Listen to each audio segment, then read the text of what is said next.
Making selections is an important part of working in SOLIDWORKS, whether that's selecting edges to create fillets, entire components to change visual properties, or a group of faces to apply draft.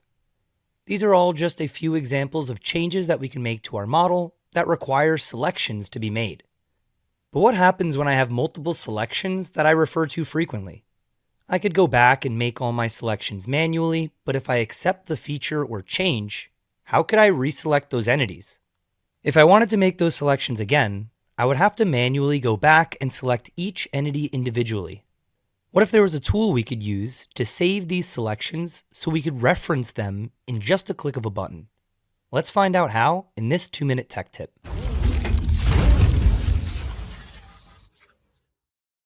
To save our selections, we can create something called a selection set. A selection set is a collection of edges, vertices, faces, reference geometry, solid bodies, and/or entire components.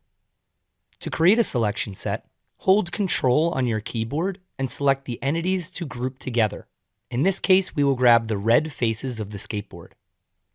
In this example, faces are used for the selection set, but again, edges, vertices, faces, reference geometry, solid bodies, and components can all be selected as well as mixed and matched. They do not all have to be the same type of entity.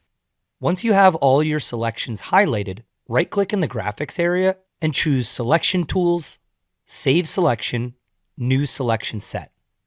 When you click New Selection Set, it almost looks like nothing happened, but if you take a look at the top of the feature tree, there will be a new folder called Selection Sets. Inside of the folder will be the new selection set that has been created. Selection sets can be edited and removed as well.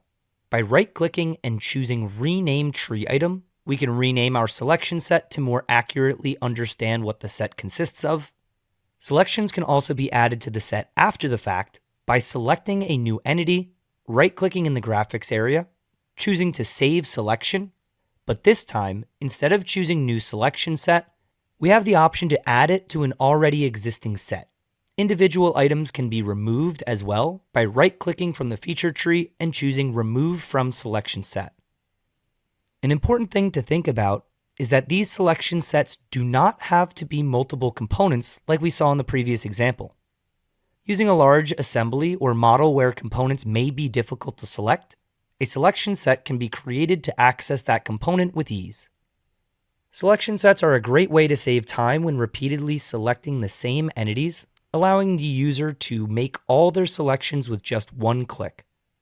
If you're interested in learning more about design tools like this, be sure to check out our SOLIDWORKS Essentials for Part Design course.